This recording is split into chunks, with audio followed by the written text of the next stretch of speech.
আজ আমার বাড়িতে আমার 2 সোনা এসছে। আমি তো ভীষণ খুশি, তাই তোমাদের সাথে একটু শেয়ার করলাম। তার সাথে শেয়ার করে দিই 2 সোনাদেরকে কারা কারা নিয়ে এসছে, একটু দেখে নাও। ব্যক্ত করতে চায় সীমান শুভঙ্কর দাস এবং তার স্ত্রী। আপনারা কবিতাটা শুনুন আর মনোযোগ দিয়ে করতালি দিয়ে সাহায্য করবেন।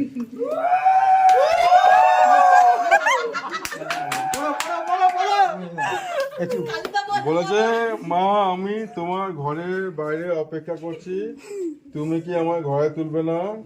ও মা, মাগো আমার ঘরে তোলো, আমি তোমার সন্তান বলছি। ইতি বুড়ো ভোলা নেহা সোমা রুবাই রামু। রামুটা কোথায়? যে নেই তাকে ধরবো না কিন্তু। অদিক কোথায়?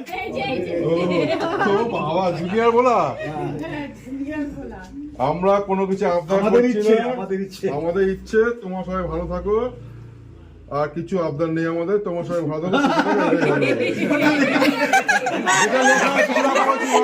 বললাম তো তোকে না, তুই মা না, তুই মা না, না মায়েরা দেবে, মা ধর না। মা এবার বাবারা দেবে, এবার মা বুঝবে। পান্তাবাদ, কাঁচা লঙ্কা, পেঁয়াজ। এলে পর পর মনে মনে পড়লে কি হবে? বললাম তো কি ওই তো কি ভাজা রাই আর পানি। কি বললাম? মাকে দে, তুই পড়তে পারতো। দাঁড়া, পানি মানে পানি মানে জল। এবার বল। জল লিখেছে, বেগুনি লিখেছে, জেনে গেল, গেট বন্ধ করে দিল। পাঁপড়, দই।